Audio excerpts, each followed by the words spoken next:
ओम शांति। वैसे तो हम सब बच्चे बाबा के प्यारे हैं, लेकिन सब प्यारे बच्चों में से भी कुछ बच्चे विशेष प्यारे होते हैं। बाबा उनको कहते हैं मुरब्बी बच्चे, यानी स्पेशली लविंग, विशेष प्यारे। तो बाबा के सामने एक संगठन बैठा है और बाबा कहते हैं इस संगठन को क्या नाम दें। तो बाबा नाम देते हैं ये मुरब्बी बच्चों का संगठन है। बाबा बताते हैं मुरब्बी बच्चा मतलब उसकी क्या विशेषताएं होती है, किस आधार पर वो मुरब्बी बच्चे बन जाते हैं।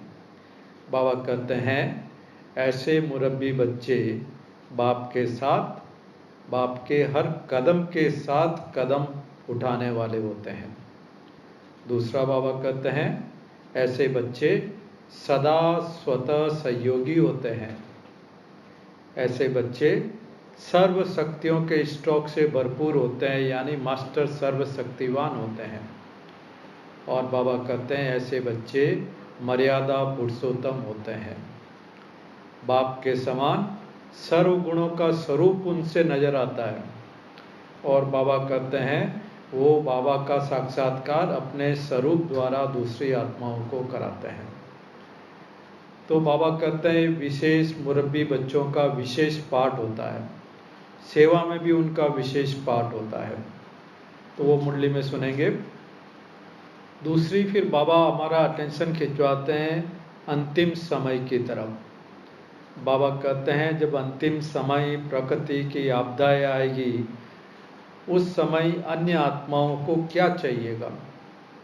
उनके पास सब साधन होते हुए भी साधन को यूज नहीं कर पाएंगे। सब चीज़ें हैं उनके पास में, पैसा भी है, धन भी है, सब है, तो फिर उनको क्या चाहिएगा उस समय। बाबा कहते हैं उनको उस समय चाहिएगा शांति और शक्ति, मन की शांति और उस आपदा को पार करने की शक्ति। तो बाबा कहते हैं वह उस समय आप विशेष आत्माओं का कर्तव्य होगा उन आत्माओं को वो शांति और शक्ति देना। उसके लिए बाबा कहते हैं चेक करो क्या सर्व शक्तियों के खजाने इकट्ठे किए हैं, क्या स्टॉक जमा है। बाबा कहते हैं अष्ट शक्तियाँ तो नाम के लिए हैं कि ये 8 मुख्य शक्तियाँ हैं, लेकिन सर्व शक्तियाँ होनी चाहिए। अगर एक भी शक्ति कम है, 1 या 2 कोई भी कम है, तो बाबा कहते हैं मुरब्बी बच्चों की लिस्ट से निकल जाओगे।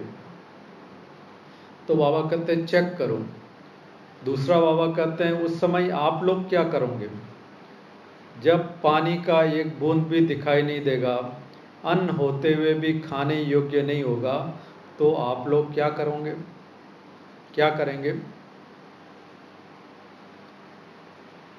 तो बाबा उत्तर देते हैं मुरली में सुनेंगे। तो अंतिम सीन के लिए बाबा हमारे को तैयार कर रहे हैं।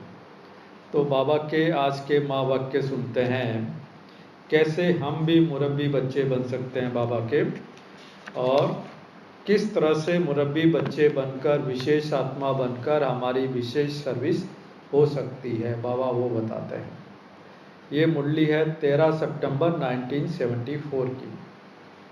मुरब्बी बच्चे बन अपनी स्टेज को योग युक्त व युक्ति युक्त बनाओ। आज विशेष रूप से बाप किन लोगों से मिलने के लिए आए हुए हैं, विशेष उस संगठन से मिलने के लिए आए हुए हैं। आज का ये संगठन कौन सा संगठन है। बाप दादा इस संगठन को देखते और हर्षित होते हुए यही सबको टाइटल देते हैं कि ये बाप दादा के मुरब्बी बच्चों का संगठन है। ब्रह्मा बाबा को बहुत नशा रहता था, मैं बाबा का मुरब्बी बच्चा हूँ। मुरब्बी बच्चे जो होते हैं, अब वो बाबा उनकी विशेषताएं बता रहे हैं। मुरब्बी बच्चे जो होते हैं वह बाप के साथ कदम उठाते हुए हर कार्य में सदा सहयोगी स्वतः ही बन जाते हैं। उन्हें बनना नहीं पड़ता है, कोशिश नहीं करनी पड़ती है सहयोगी बनने की। बाबा कहते हैं स्वतः ही बन जाते हैं, उनको जैसे डामा में वरदान प्राप्त है इस चीज़ का। उन्हें बनने के लिए सोचना भी नहीं पड़ता है, सहयोगी बनूं नहीं बनूं। मुरब्बी बच्चा स्नेही होने के नाते सदा सहयोगी होता ही है। मुरब्बी बच्चों को ड्रामा अनुसार स्नेह का रिटर्न वरदान रूप में सहयोगी बनने का सहज ही प्राप्त होता रहता है। अगर किसी को चांस मिलता है कि बाबा की सेवा में, बाबा के यज्ञ में सहयोगी बने, तो ये बहुत बड़ा भाग्य की निशानी है। तो बाबा कहते हैं जो इतने स्नेही बच्चे होते हैं, मुरब्बी होते हैं, उनको ये सहयोगी बनने का एक तरह से वरदान प्राप्त हो जाता है। अगर ये वरदान स्वतः ही प्राप्त है तो समझो कि मैं मुरब्बी बच्चा हूँ। मुरब्बी बच्चे की स्टेज कैसी रहेगी? मुरब्बी बच्चे की स्टेज सदा योग युक्त और युक्ति युक्त होती है।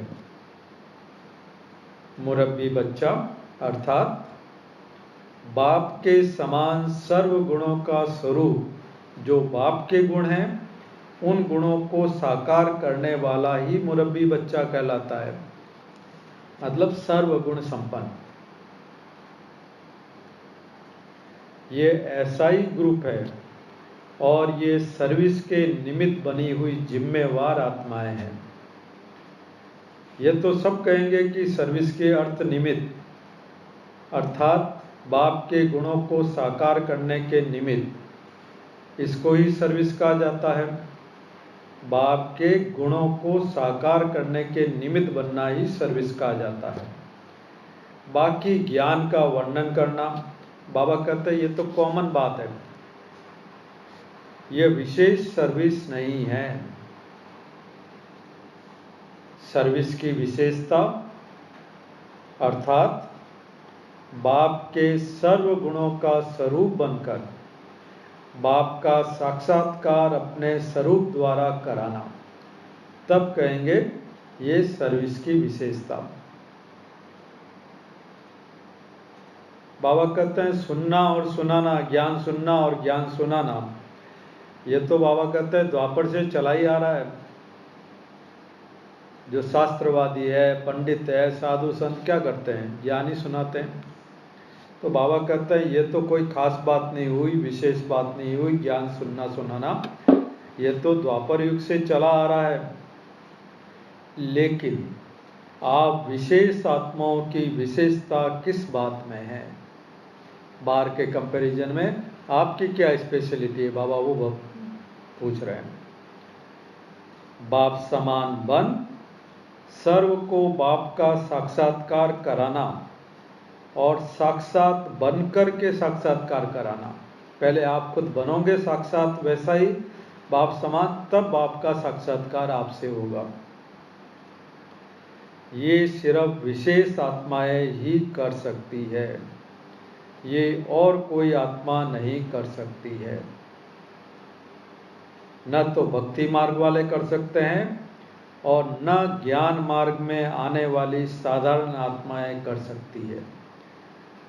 तो ये काम जो बाबा ने बोला, बाप समान बन सर्व को बाप का साक्षात्कार कराना, ये पाठ है विशेष आत्माओं का। भक्त आत्माओं को तो छोड़ ही दो, क्यों, वो तो उनका पाठ ही नहीं है। लेकिन बाबा के बच्चे जो बने हैं उसमें से भी बाबा कहते हैं कुछ साधारण आत्माएं हैं, कुछ विशेष आत्माएं हैं। तो बाबा कहते हैं ये पाठ उन विशेष आत्मा जिसका बाबा ने बोला मुरब्बी बच्चे हैं उनका है। मुरब्बी बच्चों का फर्ज भी विशेष यही है कि बाप समान साक्षात स्वरूप बनकर फिर अपने स्वरूप से बाप का साक्षात्कार कराना। अब बाबा कहते हैं कैसे मालूम पड़े ये साधारण आत्मा है या विशेष आत्मा है? ब्राह्मण आत्माओं में साधारण आत्माओं और विशेष आत्माओं में मुख्य कौन सी बात का अंतर होता है? कैसे मालूम पड़ेगा? बाबा कहते हैं कोई गुह्य अंतर सुनाओ, डीप पॉइंट सुनाओ दोनों में क्या अंतर है? विशेष आत्माओं में और साधारण ब्राह्मण आत्माएं और विशेष ब्राह्मण आत्माओं में क्या अंतर होगा?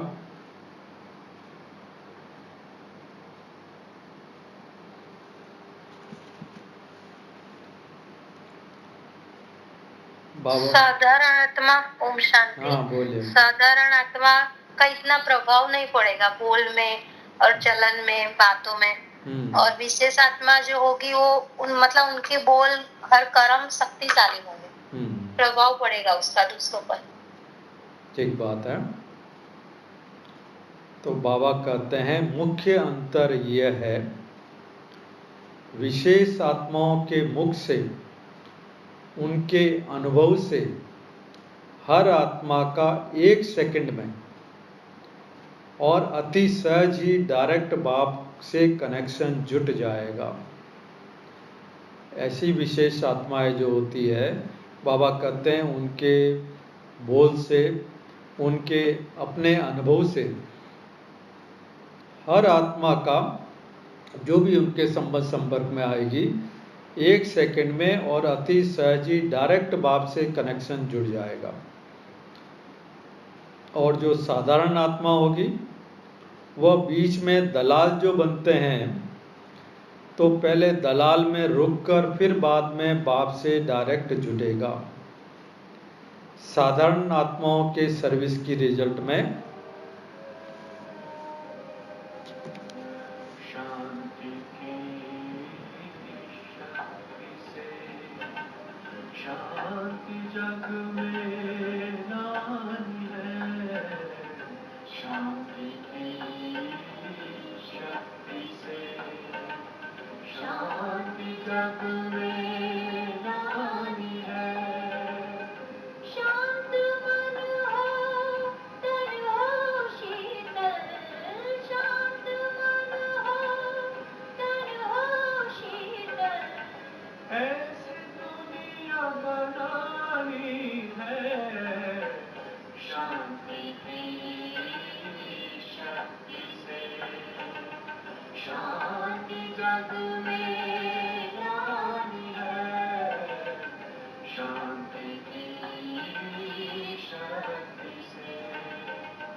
शांति। तो बाबा डिफरेंस बता रहे थे विशेष आत्माओं और साधारण आत्माओं में। विशेष आत्मा के कोई बोल से, कोई अनुभव से जो भी आत्मा है सामने आएगी, बाबा कहते हैं 1 सेकंड में अति सहज उनका कनेक्शन डायरेक्ट बाप से जुड़ जाएगा। लेकिन साधारण आत्माएं एक तरह से बीच में जैसे ब्रोकर होता है, उस हिसाब से होएगा। तो आने वाली आत्माओं का पहले कनेक्शन उन आत्माओं के साथ रहेगा और फिर बाद में बाप से कनेक्शन जुड़ेगा। साधारण आत्माओं के सर्विस की रिजल्ट में आने वाली आत्मा इतनी शक्तिशाली नहीं बनती है जो सहज और बहुत जल्दी बाप से कनेक्शन जोड़ने के निमित्त बनेगी। लेकिन जिनके निमित्त बनती है उनको मुश्किल जरूर अनुभव होगा, मेहनत, मुश्किल और समय लगेगा। तो जो नई आत्मा है उनको मेहनत लगेगी, मुश्किल लगेगी और बाबा कहते हैं टाइम लगेगा बाप के साथ कनेक्शन जोड़ने में। क्या करें, कैसे करें, ये हो सकता है या नहीं, उनके सामने अनेक क्वेश्चन आएंगे। लेकिन विशेष आत्मा अपनी विशेषता के आधार से, अपनी शक्ति के आधार से ये क्यों और कैसे के क्वेश्चन समाप्त कर देगी। वे मुश्किल और मेहनत का अनुभव नहीं करने देगी। जो सामने नई आत्माएं आ रही उनको भी मुश्किल और मेहनत का अनुभव नहीं करने देगी। आने से ही हर एक ये अनुभव करेंगे कि यह तो मेरा गंवाया हुआ परिवार या भूला हुआ बाप मुझे फिर से मिल गया है। भूलने पर आश्चर्य लगेगा कि मैं भूला कैसे, ऐसे बाप को मैं भूल गया, आश्चर्य होगा उस आत्मा को।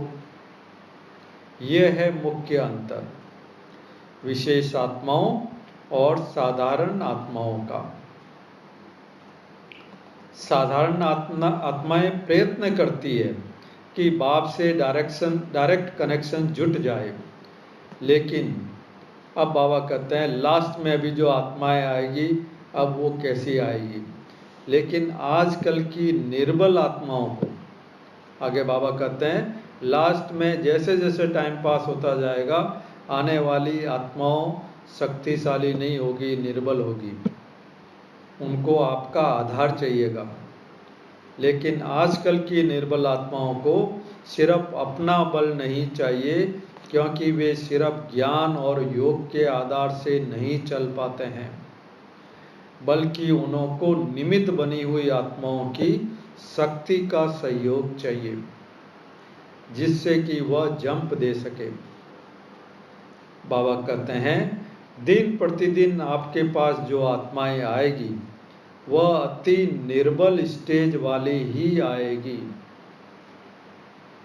जैसे पहले ग्रुप में आप लोग निकले तो शुरू की आत्माएं बाबा के सामने बैठी है।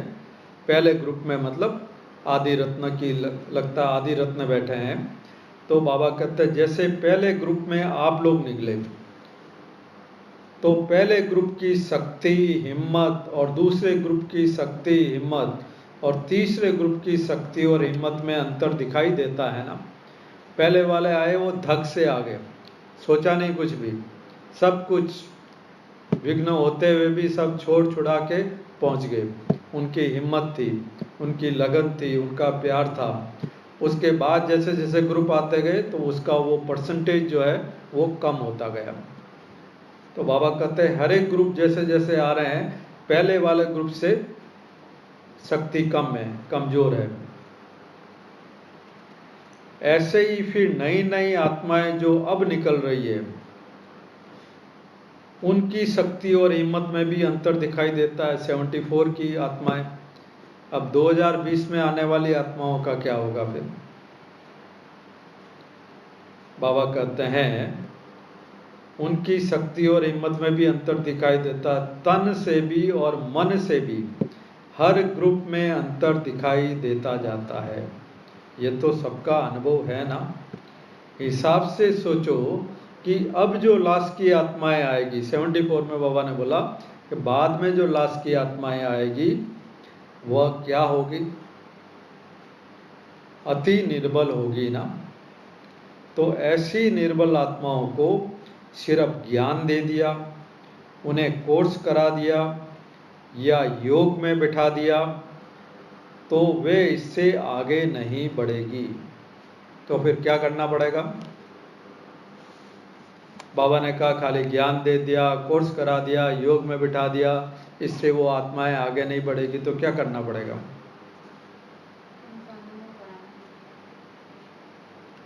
निमित्त बनी हुई आत्माओं का सहयोग और शक्ति चाहिए।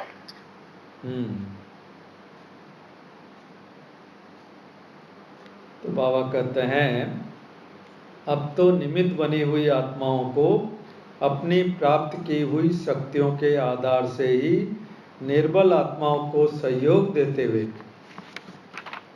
आगे बढ़ाना पड़ेगा।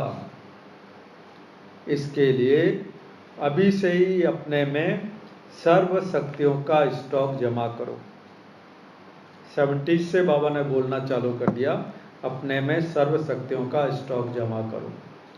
जैसे स्थूल भोजन का लंगर लगता है ना, जो भी आए जिम लोग, जैसे गुरुद्वारा वगैरह में लगता है ना, ऐसे ही आपके पास शक्ति लेने का दृश्य बहुत जल्दी सामने आएगा। बाबा लास्ट का सीन की बात कर रहे हैं, ऐसा सीन बहुत जल्दी आएगा। आप लोगों को भी शक्ति देने का लंगर लगाना पड़ेगा। इसके लिए आपको अपने में पहले से स्टॉक जमा करना पड़ेगा। हमारे में नहीं होगा तो क्या लंगर लगाएंगे। जो गायन है ना द्रौपदी के देगड़े का, उनका एक वो कथा आती है महाभारत में कि द्रौपदी के पास में ऐसा वरदान के रूप में घड़ा मिला हुआ था कि उसमें यह था कि जब तक उसमें अन्न का एक भी दाना है तो खत्म नहीं होगा, उसमें से निकलता ही जाएगा, निकलता ही जाएगा। ऐसी एक स्टोरी बनी हुई है। और फिर वो दुर्वासा ऋषि आ गए, बोला इन्होंने तो खा पी के सब खत्म कर दिया, देगड़ा साफ कर दिया। और वो तो हो गए, बोला अभी नाके आते हैं, खाना तैयार रखना 100-200 शिष्यों के साथ। तो बोलते हैं कि वो एक दाना रह गया था उसमें, तो उससे उनका भोजन हो गया। तो बाबा कहते हैं वो कहानी बनी हुई है, वो किसके ऊपर बनी हुई है कहानी? द्रौपदी तो आप सब हो ना, मतलब कितना भी आए आप उनको खिलाते रहो, खिलाते रहो, मतलब जो चाहिएगा उनको, शांति, शक्ति, सुख, हम उनको देते रहना है। द्रौपदी अर्थात यज्ञ माता का देगड़ा दोनों बातों में प्रसिद्ध है। द्रौपदी अर्थात यज्ञ माता, एक तो स्थूल साधनों की कोई कमी नहीं और दूसरे सर्व शक्तियों की भी कोई कमी नहीं। तो बाबा कहते हैं सर्व शक्तियों से संपन्न देगड़े कभी खाली नहीं होते हैं। भल कितने भी आ जाए, आज बाबा के पास कितने ही बच्चे आ जाए, बाबा तो सबको भरपूर कर सकते हैं ना। वैसे ही बाबा चाहते हैं बच्चे सर्व शक्ति संपन्न बन जाए। और चाहे फिर बाद में जो सीन बाबा को तो मालूम है, तो बाबा कहते हैं भल कितने भी आ जाए आपका देगड़ा कभी खाली नहीं होता है। कितना बड़ा लंगर लग जाए कोई भूखा नहीं जा सकता। तो बाबा कहते हैं आगे चलकर जब प्रकृति के प्रकोप होंगे, नेचुरल कैलेमिटी चालू होएगी, पांचों तत्व अपना प्रभाव दिखाएंगे और आपदाएं आएगी, तब सबका पेट भरने के लिए कौन सी चीज काम आएगी? उस समय सबके अंदर कौन सी भूख होगी? अन्न की कमी या धन की कमी, कौन सी भूख होगी? बाबा कहते हैं तब तो शांति और सुख की भूख होगी। उनको एक पल की शांति मिल जाए, एक पल का सुख मिल जाए, थोड़ी सी शक्ति मिल जाए। क्योंकि प्राकृतिक आपदाओं के कारण धन होते हुए भी, धन तो ऑलरेडी बहुत है उनके पास में, बाबा कहते हैं धन होते हुए भी धन काम में नहीं आएगा। साधन होते हुए भी साधनों द्वारा प्राप्ति नहीं हो सकेगी। जब सब स्थूल साधनों से व स्थूल धन से प्राप्ति की कोई आशा नहीं रहेगी, तब उस समय सबका संकल्प क्या होगा कि कोई शक्ति दे देवे, हिम्मत दे देवे, जो कि इन आपदाओं से पार हो सके। इतनी आत्माएं दुखी हो जाएगी, डिप्रेस्ड हो जाएगी, दिल शिकस्त हो जाएगी कि कोई शक्ति मिल जाए, कैसे इन आपदाओं से पार हों, कैसे निकले, और कोई हमें शांति दे देवे। मन सबके इतने अशांत हो जाएंगे। तो बाबा कहते हैं ऐसे ऐसे लंगर बहुत लगने वाले हैं, उस समय पानी की एकादा बूंद भी कहीं दिखाई नहीं देगी। अनाज भी प्राकृतिक आपदाओं के कारण खाने योग्य नहीं होगा। उसमें वो गैस, जो बमों की गैस वगैरह जो होगी, तो खा भी नहीं सकते, होते हुए भी नहीं खा सकते। तो फिर उस समय आप लोग क्या करेंगे? बाबा पूछ रहे हैं, आप लोग क्या करोगे? हैं? जब ऐसी परीक्षाएं आपके सामने आए तो उस समय आप क्या करेंगे? क्या करेंगे दीपाली बहन? वही थोड़ी सी शांति, थोड़ा सा प्यार और थोड़ा उनको मनता तो शक्ति दे सकते हैं। थोड़ा थोड़ा ही दोगे? हाँ जी, थोड़ा थोड़ा ही दोगे?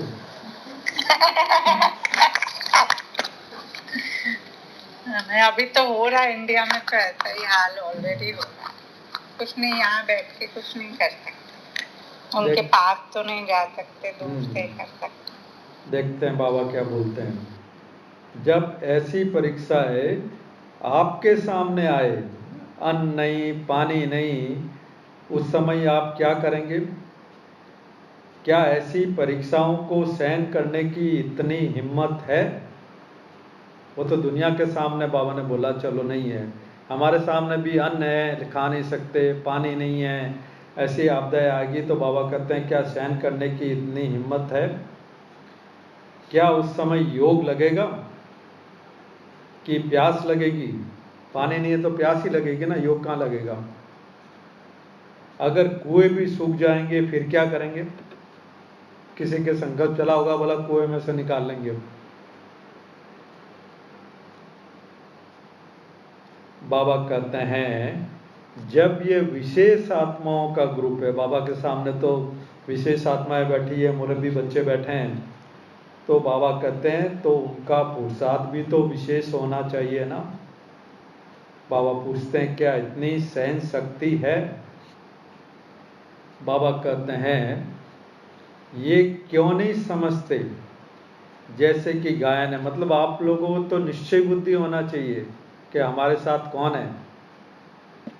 बाबा कहते हैं जैसे कि गायन है कि चारों ओर आग लगी हुई थी, लेकिन भट्टी में पड़े हुए पुंगरे मतलब बिल्ली के बच्चे ऐसे ही सेप रहे जो कि उनको शेक तक नहीं आया, आंच तक नहीं पहुंची उन तक। आप इस निश्चय से क्यों नहीं कहते हो कि अगर हम योग युक्त है तो भल नज़दीक वाले स्थान पर नुकसान भी होगा, पानी भी आ जाएगा, लेकिन बाप द्वारा जो निमित्त बने हुए स्थान है वह सेफ रह जाएंगे। ऐसे कई ऑलरेडी यज्ञ में ऐसे कई बार हो चुका है, जब प्राकृतिक आपदाएं आई बाबा के सेंटर सेफ रहे। बाबा कहते हैं लेकिन बाबा उसमें एक कंडीशन लगा रहे हैं आज, अगर योग युक्त है तो भल नज़दीक वाले स्थान पर नुकसान होगा, पानी आ जाएगा, आग लग जाएगी, कुछ भी होगा, भूकंप आ जाएगा, लेकिन बाप द्वारा जो निमित्त बने हुए स्थान हैं वह सेफ रह जाएंगे। यदि अपनी गफलत नहीं है तो, अब गफलत से क्या मालूम, मतलब बाबा कहते हैं अगर अपनी गफलत नहीं है तो, बाबा कहते हैं अगर अभी तक कहीं भी नुकसान हुआ है बाबा के सेंटर में या बाबा के स्थान पे कहीं पे अगर नुकसान हुआ है तो बाबा कहते हैं ये अपनी बुद्धि की जजमेंट की कमजोरी के कारण, आपकी बुद्धि की लाइन क्लियर नहीं है, आपने सही डिसीजन नहीं लिया, इसलिए कहीं कहीं नुकसान हुआ होगा। लेकिन अगर महारथी, विशाल बुद्धि वाले और सर्व शक्तियों के वरदान प्राप्त करने वाले किसी भी स्थान में रहते हैं, बाबा की जगह पे रहते हैं, सेंटर में रहते हैं या किसी भी स्थान में रहते हैं, चाहे घरों में रहते हैं, तो वहाँ भी सूली से कांटा बन जाता है, अर्थात वे सेफ रह जाते हैं। इतना हमारे में निश्चय होना चाहिए। बाबा कहते हैं इस निश्चय से कहो। तो बाबा ने पहले पूछा ना इतनी सहन शक्ति है क्या, आप लोग क्या करेंगे? तो बाबा कहते हैं ये क्यों नहीं कहते हो? कैसा भी समय हो, यदि शक्तियों का स्टॉक जमा होगा तो शक्तियां आपकी प्रकृति को दासी जरूर बनाएगी, अर्थात साधन स्वतः ही जरूर प्राप्त होंगे। और बाबा ने तो हमें क्या बोला हुआ है, बाबा के बच्चे भूखे नहीं मरेंगे, दाल रोटी जरूर मिलेगी। तो बाबा कहते हैं प्रकृति आपकी दासी होगी और आपको साधन स्वतः ही जरूर प्राप्त होंगे। शुरू में अखबार में निकाला गया था, पाकिस्तान की बात है, जब ओम मंडली चालू हुई तब बाबा उसकी बात कर रहे हैं। बाबा ने कहा था अखबार में निकाल दो कि ओम मंडली is the richest in the world, और बच्चों ने निकाला भी था। तो शुरू में अखबार में निकाला गया था कि ओम मंडली is the richest in the world. तो यही बात फिर अंत में सबके मुख से निकलेगी, जो चीज़ें किसी को प्राप्त नहीं होगी हमारे को प्राप्त होगी, तो सबसे मुख से निकलेगी।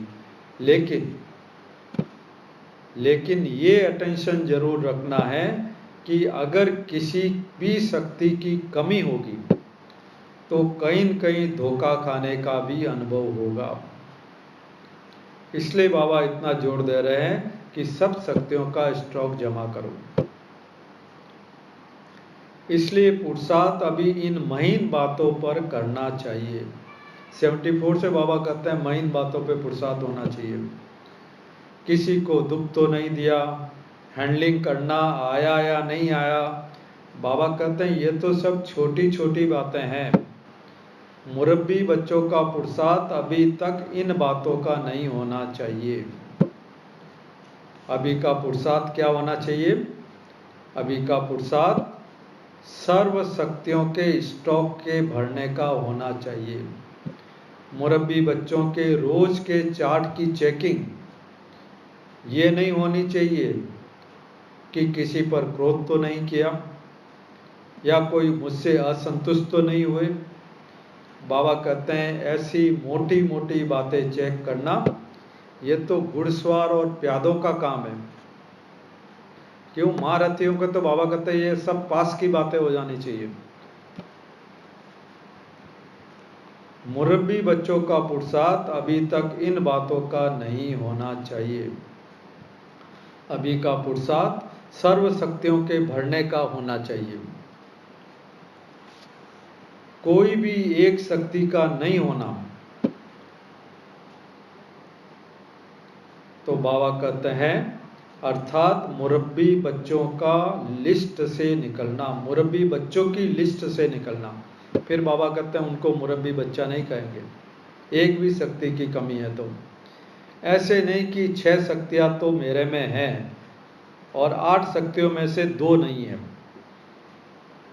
तो फिर 50% से तो आगे हो गए ना। 50% 4, आप में 6 है तो बाबा कहते हैं 50% से ज़्यादा हो गई। बाबा कहते हैं इसमें खुश नहीं होना है।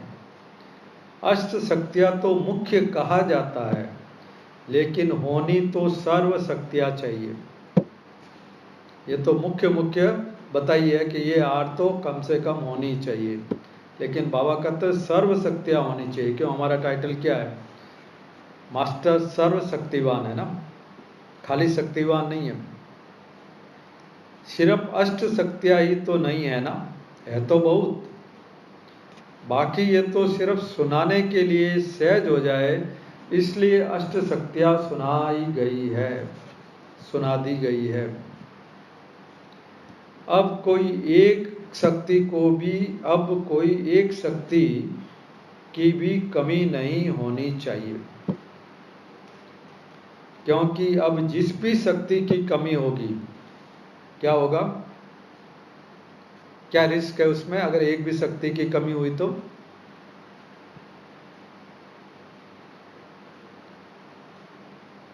बाबा कहते हैं वही परीक्षा के रूप में आएगी। माया उसी जो शक्ति में कमी है वही परीक्षा लेगी आपकी, वही पेपर आ जाएगा आपका। अर्थात हर एक के सामने ड्रामा अनुसार पेपर में वही क्वेश्चन आएगा। जिस चीज में आप कमजोर हो वैसा ही पेपर आएगा। इसलिए सर्वगुण संपन्न, 16 कला संपूर्ण और मास्टर सर्वशक्तिमान बनो। अगर एक शक्ति की भी कमी है तो फिर शक्तियाँ कहेंगे, न कि सर्वशक्तियाँ। एक कमी है तो भी कमी है। मुरब्बी बच्चे अर्थात मास्टर सर्वशक्तिमान। मुरब्बी बच्चा अर्थात मर्यादा पुरुषोत्तम, जो है ही मर्यादा पुरुषोत्तम। बाबा कहते हैं उसका संकल्प भी मर्यादा के विपरीत नहीं चल सकता। बोल और कर्म तो छोड़ो, उसका संकल्प भी मर्यादा के विपरीत नहीं चल सकता।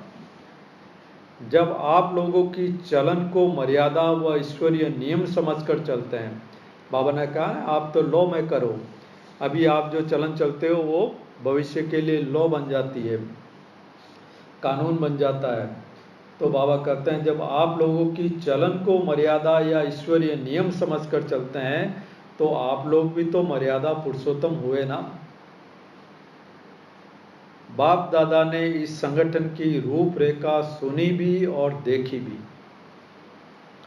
बहुत अच्छा देखा और बहुत अच्छा सुना। हर एक ने अपना घाट तो बहुत अच्छा तैयार किया है। अपना घाट मतलब अपनी स्थिति। अपनी स्टेज, हर एक ने अपना घाट तो बहुत अच्छा तैयार किया है। जब जेवर बनते हैं तो पहले सोने का घाट तैयार करते हैं, फिर उसमें हीरे जवाहरात जुड़ते हैं, पहले सोने के ज्वेलरी बनती है, फिर बीच बीच में जो जगह पहले से डिसाइड होती है वहाँ पे नगीने फिट करते हैं। तो बाबा कहते हैं आपका घाट तो अच्छा हो गया, तो जेवर तो बहुत अच्छे अच्छे ज्वेलर्स ने तैयार किए, डिजाइन भी बहुत अच्छे बनाए, लेकिन उसमें जो रत्न जड़ने हैं वो अभी तक नहीं जड़े। मतलब पॉलिशिंग होना, फाइन ट्यूनिंग होना, बाबा कहते हैं वो बाकी है। वह जड़ित तब होंगे जब प्लान को प्रैक्टिकल में लाएंगे। तो इससे ये भी समझ आता है कि आपका स्टेज भी अच्छा है, सुना भी अच्छा है, बाबा कहते हैं देखा भी अच्छा है, और आपने प्लान्स भी बहुत अच्छे बनाए हैं, लेकिन बाबा कहते हैं अब प्लान को प्रैक्टिकल में लाओ। जेवर अच्छे तैयार किए अर्थात प्लान अच्छे बनाए हैं। अब ये देखना है कि हर एक कितने अमूल्य हीरों से अपने को अर्थात जेवरों को श्रेष्ठ बनाते हैं। अभी वह रिजल्ट देखेंगे। बाबा कहते हैं उस ग्रुप से नॉलेजफुल तो बने हो, लेकिन समय के अनुरूप अभी आवश्यकता है पावरफुल बनने की। समय के हिसाब से जितना पावरफुल बनना चाहिए बाबा इशारा दे रहे हैं, अभी उसमें गुंजाइश है, मतलब इतना और पावरफुल बनो। नॉलेजफुल के तो जेवर तैयार किए हैं, अब पावरफुल के नग तैयार करके, नगीने तैयार करके लगाने बाकी है। घेराव अच्छा डाला है, एक दो के हाथ में हाथ मिलाया है, तब तो घेराव हुआ ना, मतलब बाबा के ज्ञान का विस्तार फैलाव वो सब बाबा कहते हैं अच्छा किया है। अभी आगे क्या करना है? यदि कभी भी हाथ मिलाने वाला हाथ कमजोर हो जाए, अब संगठन में कोई आत्मा कमजोर होती है, कोई शक्तिशाली होती है, तो बाबा अब उन आत्माओं को करें कि संगठन को मजबूत बनाना है। तो बाबा कहते हैं यदि कभी भी हाथ मिलाने वाला हाथ कमजोर हो जाए, मतलब जो साथी बने, सहयोगी बने, उनमें से कोई कमजोर हो जाए या थक जाए, तो भी उसको कमजोर बनने नहीं देना, या ऐसे थके हुए हाथ को भी अथक बनाना, तभी सफलता होगी। तो ये बाबा इशारा दे रहे हैं कि उसमें से कभी कोई आत्मा ऐसी थक गई, कमजोर हो गई, तो उसको भी सहयोग देके आगे बढ़ाना है, साथ में लेके चलना है। इस संगठन की सफलता सिर्फ स्वयं को बनाने में नहीं है, अपितु संगठन को मजबूत करना, सर्व साथियों को उमंग व उत्साह में लाना, यह है इस संगठन की सफलता। जो मुरब्बी बच्चों का संगठन है, बाबा कहते हैं केवल मैं बन गया स्वयं बनाने में सफलता नहीं है। जो भी उन बच्चों का संगठन है, स्वरूप आदि रत्न, बाबा कहते हैं सब को मजबूत बनाना, सर्व साथियों को उमंग उत्साह में लाना, यह इस संगठन की सफलता। और वो कब होगा? बाबा कहते हैं जब दूसरे की कमी को अपनी कमी समझेंगे, तभी संगठन को सफल बना सकेंगे। जब अपनी कमी समझेंगे तब उस पर सहयोग देंगे, शक्ति देंगे, पूरा प्रयास करेंगे। एक की कमी को, थकावट व कमजोरी को देखते हुए, मालूम है कि भाई इस आत्मा की कमजोरी है, कमी है, स्वयं को ऐसे के संग की लहर में नहीं लाना है कि ये कमजोर है मैं भी कमजोर बन जाऊं, ये ऐसा करता तो मैं भी ऐसे करूं,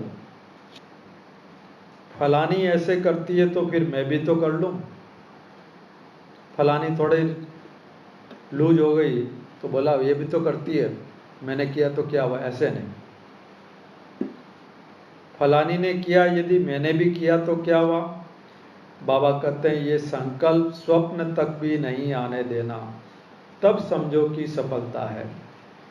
तो बाबा कहते हैं अगर कोई संगठन में आत्मा कमजोर है, थक गई है, तो आपको उसको भी हिम्मत देके आगे बढ़ाना है, सहयोग देना है। ऐसा नहीं उसको देख के आप भी रिलैक्स हो जाओ, ढीले पड़ जाओ, नहीं।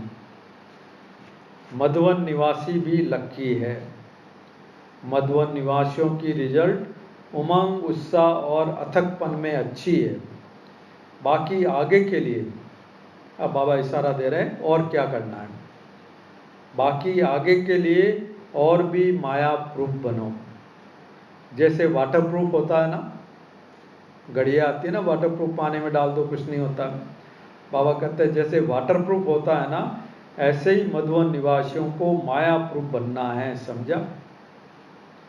ऐसे स्वयं को और सर्व आत्माओं को शक्तिशाली बनाने वाले, निर्बल को बलवान बनाने वाले, संगठन से दूसरे की कमी को स्वयं की कमी समझकर मिटाने वाले, सर्व शक्तियों के भंडार, मास्टर सर्वशक्तिमान, सदा स्वयं से और सर्व से संतुष्ट रहने वाली संतुष्ट मणियां, बाप दादा और सर्व के दिल पर विजय प्राप्त करने वाले, अर्थात सर्व आत्माओं के संस्कार और स्वभाव को बाप समान बनाने वाले, ऐसे विजयी रत्नों को बाप दादा का याद प्यार, गुड नाइट और नमस्ते। तो मुरली का सार है, पहला पॉइंट है मुरब्बी बच्चे स्नेही होने के नाते बाप के हर कार्य में सहयोगी और बाप के सर्व गुणों व शक्तियों को साकार करने वाले होते हैं। यानी सर्व शक्तियाँ, सर्व गुण अपने में धारण करके बाप का साक्षात्कार कराने वाले होते हैं। ऐसे बच्चों की स्टेज कैसी होती है? ऐसे बच्चों की स्टेज सदा योग युक्त और युक्ति युक्त होती है। दूसरा पॉइंट है, अब तो निमित्त बनी हुई विशेष आत्माओं को, यानी मुरब्बी बच्चों को, अपनी प्राप्त की हुई शक्तियों के आधार से निर्बल आत्माओं को सहयोग देते हुए ही आगे बढ़ना पड़ेगा। तो बाबा ने कहा था जैसे जैसे आत्माएं आएगी एज कंपेयर टू अर्लियर, वो निर्बल, कमजोर, पावरलेस होती जाएगी। केवल उनको ज्ञान दे दिया, कोर्स करा दिया, योग में बिठा दिया, उससे वो आगे नहीं बढ़ेगी। बाबा ने कहा निमित्त आत्माओं को अपनी जो खजाने हैं शक्तियों के, उससे उनको आगे बढ़ाना पड़ेगा। इसके लिए अभी से अपने में सर्व शक्तियों का स्टॉक जमा करो। तीसरा पॉइंट है, अगर महारथी, विशाल बुद्धि वाले और सर्व शक्तियों का वरदान प्राप्त करने वाले किसी भी स्थान में रहते हैं। महारथी कौन है? वो एक अलग से मुरली चली हुई है, पहले चली थी, 2 मुरली चली थी 70s में शायद। क्या महारथियों की विशेषताएं क्या है? तो बाबा कहते हैं जिस स्थान पर महारथी या मास्टर सर्वशक्तिवान रहने वाले हैं तो उनके लिए सूली से कांटा बन जाता है, अर्थात वो विपत्ति यानी परिस्थितियों में, परीक्षाओं के समय वो आत्माएं सुरक्षित रहती है। और चौथा पॉइंट है, जब दूसरे की कमी को अपनी कमी समझेंगे तभी संगठन को मजबूत व सफल बना सकेंगे। ओम शांति। तो ये बाबा ने बताया मुरब्बी बच्चे यानी जो विशेष अति प्यारे हैं बाबा के, स्पेशली लविंग, ऐसे जो मुरब्बी बच्चे हैं उनकी विशेषताएं क्या होगी, उनका कर्तव्य क्या होगा, उसके लिए अभी से क्या तैयारियां करनी है, वो सब बातें बाबा ने विस्तार में हमको समझाई। ओम शांति। अब आप लोग जो भी पॉइंट शेयर करना चाहे प्लीज़ डू इट। तो बाबा ने कहा आप लोगों ने साकार की बहुत पालना ली है, अब आपका कर्तव्य है दूसरों नए आने वालों की पालना करना। और पालना भी कैसे करना है? शिक्षा स्वरूप बनकर, ऐसा स्वरूप बनकर उनकी पालना करनी है।